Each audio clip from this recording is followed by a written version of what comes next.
Welcome to NDTR Spotlight, the corner of the internet where NDTR shine. I'm your host, Marie Lorraine, and today is our pause and review. We had 4 great spotlights this month, and it's nice to sit down and see what common themes were in all of the interviews.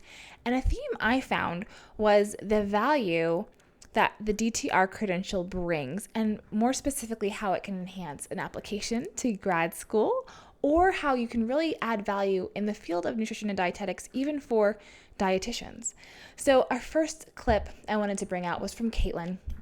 And Caitlin expressed in her podcast, or in her interview, how it was hard. She felt bad about her GPA because we can get so caught up on the numbers and the grades, especially in nutrition when it's so important for that DICAS application. However, she planned her DTR exam the day before she applied to DICAS and passed. And in this clip, she talks about resources that she was able to utilize throughout her entire journey, and how those resources were there not just for her to learn, but also to encourage her to keep going despite maybe not being able to keep up a strong GPA because of life circumstances like having to work full time to be able to support herself through school. So let's check out the clip. Reddit has actually been a great resource.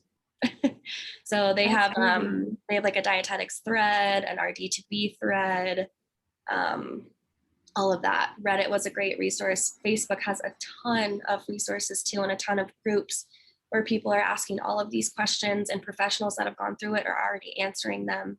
So yes, community resources are the best way. And it's the best way to get encouragement if you feel like you're struggling with something in particular. Like that was something that I did over and over again, because going back to before, my GPA was a little bit lower. And it was so hard for me to grasp the fact that I could continue on this track with that lower GPA.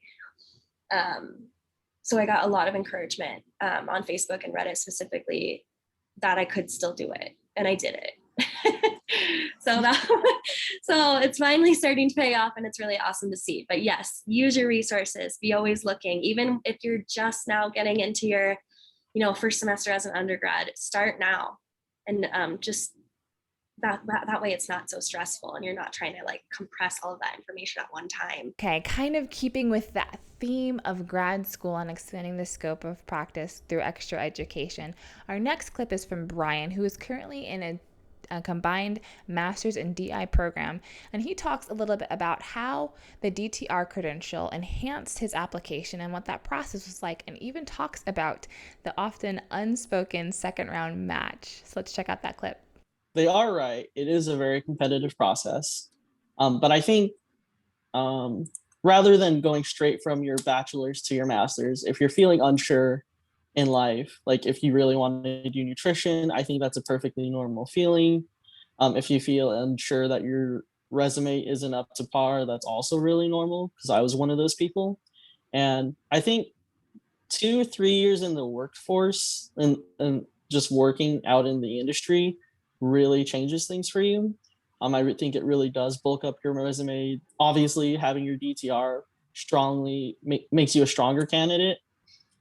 But I don't want to be like, oh yeah, if you do this, like you're automatically going to get a thing. Because I will admit, the top 3 schools that I applied for through DICAS, I did not get into. But the second round pick, and I think that's something that we don't really talk about, is when you do second rounds, like there's just as big a variety of schools. Like they might not be the schools you wanted, but I think it does make you think like, oh, I didn't get into my top 3. Am I going to give up here? Or am I going to find a school that's willing to work with me and work with my interests? So we just saw 2 clips from Caitlin and Brian talking about the DTR credential helping them get into school.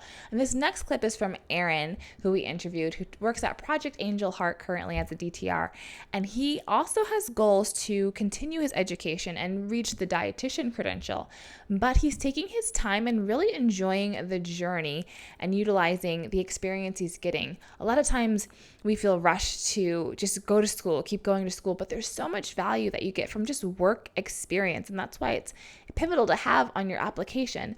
And as a DTR, you can get paid for really good work experience and be contributing to the field of nutrition in a way that's broader than what a student could. So Aaron talks a little bit about what he's doing currently and how he's trying to figure out where his passion lies in this ever-growing field of nutrition. I am looking forward to pursuing a dietitian credential. And part of me is I'm just kind of figure out and working many different places in as a DTR in the nutrition field, so that way I can find really what I want to specialize in.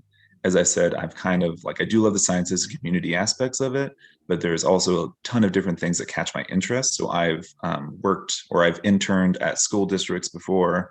I've done the clinical work, community, and just trying to figure out really what I want to be when I grow up, So our last 3 clips that I showed were of DTRs who are thinking or in the process of abandoning that DTR credential for a different one, the dietitian credential. However, this is NDTR Spotlight, and I want to talk about people who are staying with this credential, and you can stay with this credential and really, really enjoy it. And our interview with Annika, she is a digital diet tech, and she found and kind of created this space for her because she found value, really good value as an NDTR in the field of dietetics, not just working underneath a dietitian or working in a way that you feel less than, but she found her place of being an expert as a DTR, and talks about how her level of experience and her scope of practice is so beneficial and so helpful to other nutrition professionals, including dietitians. So let's check out this clip.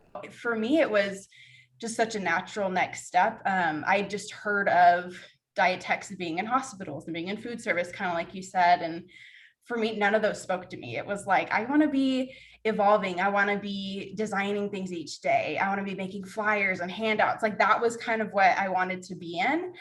And so I kind of attached, I love alliteration. So I was like, I'll just be a digital diet tech. I'll be that person that helps dietitians translate from being that clinical dietitian to opening their private practice. And that involves contracts and copyrights, all those things in between. And yeah, you can go on the internet and find it, but when you have someone with that, I'm sure we'll talk about this too, but when you have someone with a credential, that builds trust, that builds credibility.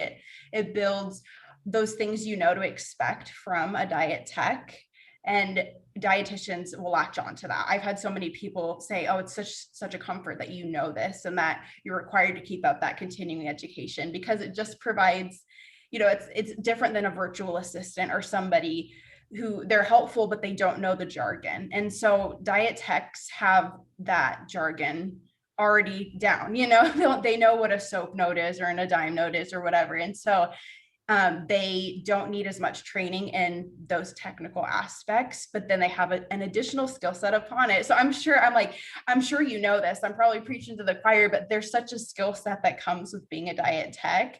And I didn't even know this in school. I wish someone had highlighted, highlighted this field for just the different entrepreneurial and personal aspects you can bring to it. It's not just, there's people that food service might call to them, but I knew that wasn't me. And so I was like, all right, I'm just going to pave this way, but I'm sure I'm not the only one who's doing it. But I just was like, I want to be a digital diet tech. I want to be.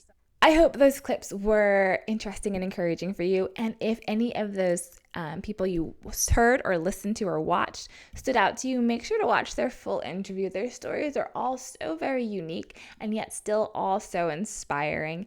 And make sure you give this video a like, or if you're listening on a podcast site, make sure you share it for other people to be inspired, as NDTRs are very important in the field of nutrition and dietetics.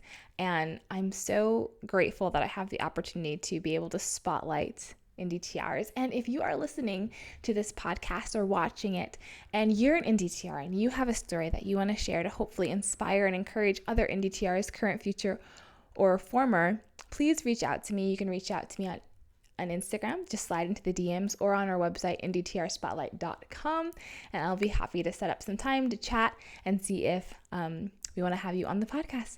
So we'll see you in our next interview next Thursday. Thanks so much for watching, guys.